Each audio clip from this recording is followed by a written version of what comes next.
Hello replicas, it's me, your leader, and I may not be the only leader out there, but I am the one who wrote this tutorial for you to watch. So as you may or may not know, in my real life when I'm not doing psychedelics and shit, I work as a software engineer. Today I thought I would teach you how to build a very basic application that's fitting for the new year, a to-do list. And to-do lists are very useful for writing information to your future self that you don't want to forget. And to help us stay on track for this tutorial, I made a to-do list on how to build a to-do list app. The first item on our to-do list is to build a to-do list app in binary code. So here it is. Oh, fuck. I forgot. You guys don't know how to read electricity. Let me just delete this item. Okay, so the next item in our to-do list is to build the app in assembly code. So here it is. I forgot that you guys don't know how to read in machine, so I'll just delete this item as well. Okay, wait, I know what you must know. English. And lucky for you, there's a lot of programming languages in English. So I think a web app might be the best example for us to make in this tutorial. The funnest thing I find about software engineering is all the names we have for stuff. The funnest thing I find about software engineering is all the names we have for stuff. The funnest thing I find about software engineering is all the names we have for stuff. The funnest thing I find— oh, sorry, I was infinite looping there, but I figured out how to break out of it, so I think we're good for now, until next time it happens. As I was saying, the funnest thing I find about software engineering is all the names we have for stuff, and some of them are really fun to say, and people don't even say them the same way. Like GIF versus GIF, or JSON versus JSON, or Kubernetes versus K8s, which reminds me of my favorite, this word. Some people say it as kubectl, some people say kubectl, some people say kubecontrol, and some people say kubectl. With all the different ways to say stuff, it's a wonder how software engineers are even able to communicate with each other to actually build shit. Like, how the fuck do we do it?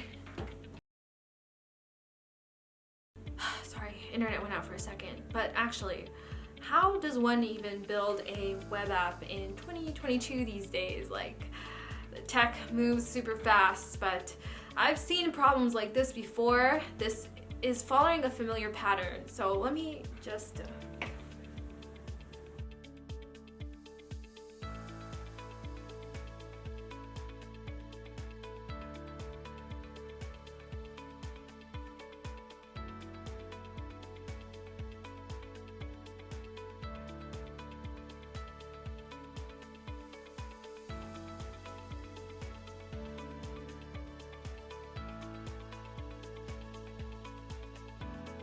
Okay, new to-do list. This is live agile planning for you. First, we need to build the skeleton of the website, and for that we used only HTML. The colors do kind of make it feel like a skeleton, doesn't it? Kind of depressing. So we should add clothes to our skeleton to make it more stylish, more visually appealing. We can add icons. You know, minimalist icons are really in style right now, especially with that gradient shit. And we can add some colors to invoke something motivating. Now, I know what you're thinking.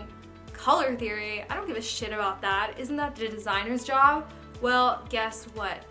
Design is really important for software engineers to know as well. To get an idea for the design, we can base it off of real-world objects that our users are already familiar with. For instance, how the search icon looks like a magnifying glass, or how the home icon looks like a house that I can't afford in the Bay Area, or how the on and off button looks like a 1 going into a 0 or a sperm going into an egg. I don't have a real to-do list on me though. I don't own any paper anymore, so I'll just base it off of this digital to-do list.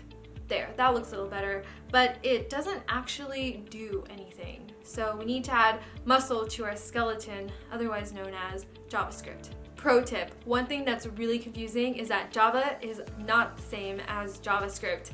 I know they have such similar names, but there is a difference. We could use vanilla JavaScript, but I kind of prefer chocolate myself. Actually, just kidding, this doesn't look safe, but I do want to use a JS framework. Let's choose one based on their names. One is called Angular, but it's a bit too mathy and complicated. One's called Vue. I kind of like that. It sounds like point of view, but spelled differently. Then there's one named React, and I kind of like this one. It reminds me of that instantaneous dopamine rush that I get on social media when someone likes my status or a photo or something. Oh, and their logo is an atom. That's science. Let's go with React. Now, we need a database to force the computer to remember shit that our own brains are too limited to. I know it doesn't sound fun for the machine that we made it remember and store all this data for us as efficiently as possible, but we got important things to think about, like what's for breakfast, what's for lunch, TikTok memes. There's a lot of databases out there with fun names like MySQL, MongoDB, and I like Postgres because Postgres' logo is an elephant, and elephants are said to have really good memory. But today we're going to use Firebase because even though it's actually more expensive in the long run, we don't have to write any SQL queries, and it has this really cool graphical user interface, or GUI, so it'll make it really easy and fast for us to use. Then we need to be able to do CRUD, which is not the same thing as crap. CRUD stands for create, read, update, and destroy. So for example, let's say you're God and you're like, dang, I'm bored, internet's down, I want to do something. So then you create the whole universe. That's a create. Then once in a while you go check up on your universe, see how it's doing. That's a read. Sometimes you're like, I don't know about these humans, they seem kind of dangerous. Let's teach them a lesson, and so you release a plague or a virus. That's an update. Then you're like, meh, this world kind of sucks and these humans didn't learn their lesson, so you send over a huge comet to their planet to eradicate them. That's a destroy. Actually, it does kind of sound like crap. So now your web app has a skeleton, clothes, muscles. It's basically a fully live being now. Well, not really. That was just an abstraction. Don't get too scared. Yet. Oh, fuck, there's a bug. Not a real bug, not like a butterfly, or at least I don't think there's a real butterfly anyway, but there is an undefined error, so let me debug and see what's wrong. Okay, I figured out what was wrong. The app allowed you to add an empty goal, and when you tried to delete that goal, you got this undefined error. Now, we shouldn't allow users to add an undefined goal. I mean, that defeats the whole purpose of a to-do list, right? It's like, did you even do something if you don't even know what it is that you did? Okay, well that's pretty much all we'll go over for this tutorial, but I do have some extra credit for you. Think of a name for your app.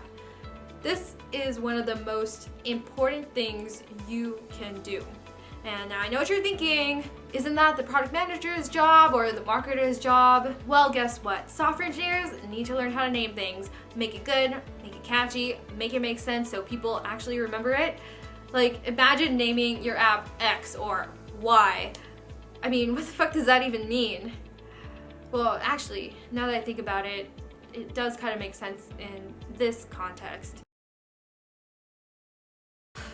Internet keeps going out, and all I wanted to do was connect with people. Do y'all ever feel so freaking bored when the internet goes off and you're like, fuck this website, I'll just go on my phone, but then when you go on the app on your phone, it's not working there either, and you're just refreshing over and over again? Makes me feel so damn lonely, like a leaf that's fallen from a tree. Hope you enjoyed this tutorial. Now you are equipped to teach others how to code a to-do list app on your own to-do list app. Next tutorial will be about salting, peppering, and hashing passwords. Now I know that sounds kind of fun, like we're cooking, but actually it's really extremely incredibly important for security reasons. That's why these tutorials are so important, so that we can learn that salt does not always equal salt. Alright, till next time. If you got this far, thanks for watching. So, a little background on me. On my first ever psychedelic trip, which was on shrooms, I was taking computer science classes in college at the time, which were discrete math and probability theory and computer architecture.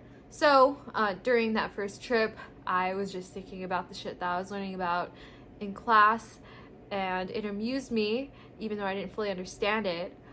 Still don't fully understand it to this day, to be honest. But the more I've worked as a software engineer and the more I've tripped, the more I've come to appreciate how these two have so many parallels and overlap. So in this video, I was just trying to demonstrate some of those concepts like abstraction, recursion, looping, design, and binary code. And binary was a big idea for me. Like when I'm tripping, oftentimes I will be in the world of dualities. So, you know, 1 or 0, true or false, on or off.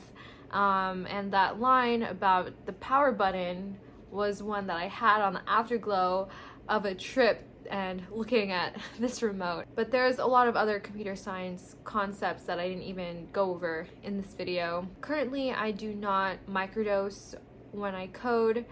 It's not really about increasing productivity for me or biohacking or whatever. I just believe that a lot of fields can bring us closer to understanding our world, such as biology, physics, math, art, language, literature, history, philosophy, and religion. So I just wanted to explore how computer science helps us understand our world. Now, I'm not a superstar software engineer, okay? Don't ask me a LeetCode hard question. But the more I learn, the more amazed I am at how our world has shaped computer science and how computer science has and continues to shape our world.